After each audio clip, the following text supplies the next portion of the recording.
What is up everybody, welcome back to my YouTube channel. Today I am going to be telling you guys 5 things that I wish I had known before I moved to Italy. I've been meaning to make a video like this for a while. I couldn't decide if I wanted to do like a pros and cons type of video where I covered both good and bad things. So I decided to just do one video starting with the things that I don't consider them cons, but I do consider them things that I feel like if I had known about these things before I moved to Italy, my move would have gone a little bit like smoother, if that makes sense. If you guys want a video where I talk about all the good things about living in Italy, please let me know in the comments and I can definitely film something like that for you. There's tons and tons of things that I absolutely adore about living here. These are just 5 things that I wish I had known before I moved. And of course, everybody's lists of pros and cons will differ based on their own experiences, what you come here for, if you're staying here long term, or if you're just here for a couple months on like a study abroad trip or something like that. Alright, so number 1, the cost of living here is pretty steep. When I was living in Texas, I was living in San Marcos, which is a college town, and typically college towns are known for being a bit on the pricier side,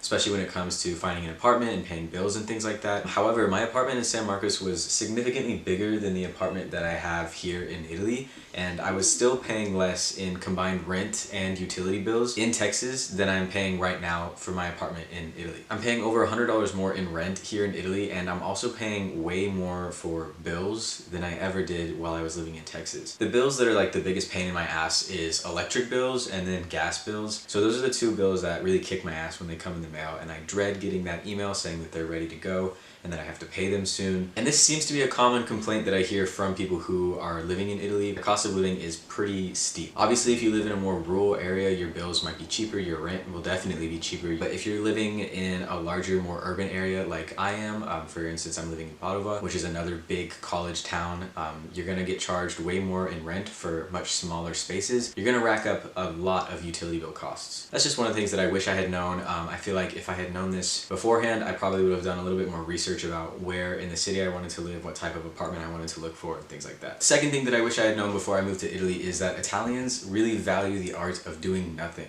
There's a saying here, it's called DOLCE fare NIENTE, which means basically like the sweetness of doing nothing. And it's true, Italians really enjoy sitting at a coffee shop for 30 minutes, just chatting, drinking Can you guys not do this right now, please? Fuck's sake, everything is going wrong. Where was I? Basically, Italians just really value the art of just relaxation and taking things at their own pace. And that was a pretty big, I don't want to say like culture shock, but I guess it kind of was a culture shock because in America, obviously, everybody there has this sort of like deeply ingrained sense of like rise and grind. Like I'm gonna wake up at 6 a.m. and I'm gonna go to the gym, and then when I'm done with the gym, I'm gonna come home and answer some emails and eat a quick breakfast, and then as soon as I'm done with breakfast, I'm gonna go to the office and I'm gonna start work early, and then when I leave the office, I'm gonna come right home and clean the entire apartment. You know, like it feels like in America life is so fast-paced and everybody is doing everything all the time. It is not like that in Italy. It is heavily encouraged to take some time for yourself and relax. And it honestly took me an embarrassing amount of time to kind of get used to that, because when I moved here, I was like, okay, let's go to a cafe and let's get a coffee to go, and we'll just like take it back to the house, we'll drink it on the way back to the house. And my girlfriend would be like, why can't we just sit at the cafe and just like enjoy the time and like people watching stuff? So yeah, Italians really love the art of doing nothing, basically. Third thing that I wish that I had known prior to moving to Italy, and I'm a little bit guilty of this myself, social media tends to really romanticize Italy and how Italy looks and how living in Italy feels. I am guilty of doing this on my social medias a little bit, and I also kind of fell for this before I moved to Italy. The way that social media portrays the cities here and the scenery here just really tends to kind of like romanticize it, like I said earlier. There's really no better way to put it. Yes, Italy is beautiful, and yes, the scenery here is breathtaking, but not every city looks like the cities that people portray in like the movies or on like TikTok and stuff like that. There are some places, especially in more urban areas like Milan or even here in Padova, there are some areas that are just completely overrun with graffiti. There's trash all over the streets. There's grime and buildup on the walls and Seriously? Like I was saying, any like urban places, it kind of has the like New York City vibe sometimes, where there's just like gross stuff all over the streets. You don't really know if that puddle on the ground is water, piss, you know, like it's just, there's a lot of stuff. And like I said, there are some really beautiful areas in Italy, and the scenery even here in a city like Padova is incredible. It's gorgeous, but there are some places where it's just not quite what people picture, and I feel like a lot of people move to Italy expecting everywhere to look like that, and then they get disappointed when they realize that the rural city that they're moving to or the alleyway that they're moving to in like Milan does not look like that. Alright, fourth point that I wish I had known before moving to Italy. And this one, you're kind of going to look at me and you're probably going to be like, Dakota, how did you not think about this before you moved? And yes, I will admit I was a little bit naive about this.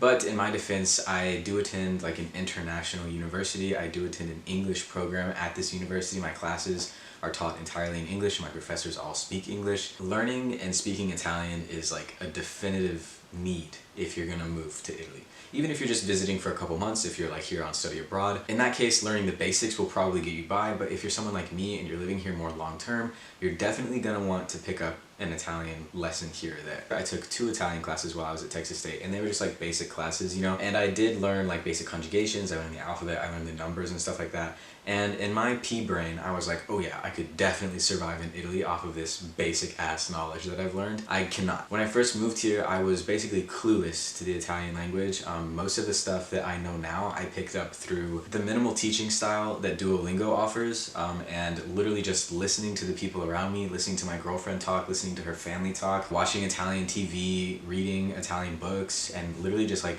doing it myself. And again, that's partially like my bad. Obviously, Italian is really hard. There's different dialects in the north and south of Italy. There's different dialects in the southern cities. There's different dialects in the northern cities. And when people ask me if I speak Italian, I like to joke around and I say, which one? It's just because there's so many different ways that native Italians speak. So it can be really difficult to learn on your own, like how I am. I would really recommend finding a tutor or attending some classes at your university or something like that. Yes, some Italians do speak English, but for the most part, if you are heard speaking English out in public, you're gonna immediately get branded as a tourist or as a foreigner, and most of the time, most native Italians will kind of treat you a little bit differently. You're just basically seen as like a nuisance. Not all Italians treat English speakers like that, but it's a pretty common occurrence. And the last point, the 5th thing that I wish I knew before I was moving to Italy, and this is a huge one, everybody talks about this, even native Italians talk shit about this all the time.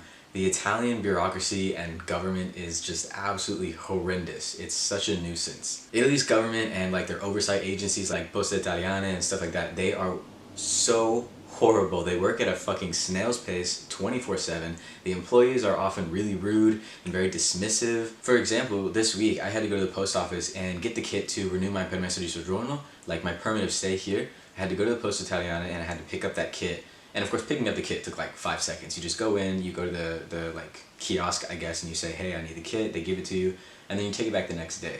But filling out the actual kit itself, so confusing. It's absolutely awful. I was really lucky that I actually found a PDF online where someone had literally written down exactly what you needed to put in every box. Even though there are guides and stuff out there, it was still very confusing. It took my girlfriend and I like an hour and a half just to complete the 3-page kit that I had to submit. And then when I went to the post office, I paid 102 euros, I think, which is pretty expensive just to renew my permit of stay. And then when I get a response from the post office, then I have to get an appointment at the questura with the police, and that's also probably going to take a while. And then once I have my appointment at the questura, then I'm probably going to have to wait another month or 2 to even get my card and be able to go pick it up. Just be aware that any sort of like paperwork or government stuff that you go through in Italy, it's gonna take a while and it's probably gonna be expensive and it's probably gonna give you a fat migraine. But yeah, those are like the main 5 things that I wish I had known before I moved to Italy. If you or anyone you know lives here and has any other points that they feel like people need to know before they come here, please comment them down below. I would love to hear y'all's opinions on how you think it is living here, what stuff you wish people had told you before you came here. Or if you're a native Italian and you think that there's other things that people need to know before coming, please, like I said, comment them down below. I would love to hear from you guys. Like I said before, if you want a video of like the pros and cons of living here, or if you want a video where I'm just talking about how awesome it is to live here, because it really is great. I absolutely love living here. There's just like slight things that I would change. If you guys want a video like that, please also let me know in the comments as well. If you enjoyed this video, go ahead and give it a thumbs up, leave a like. And if you're not subscribed to my channel, go ahead and do that. Most of my watch hours are coming from people who are not subscribed, and I would really like to turn that around and change it to people who are subscribed. So if you're not subscribed to my channel, go ahead and do that. It's free, it takes like 5 seconds. Again, thank you guys so much for watching, and I will see y'all in the next video.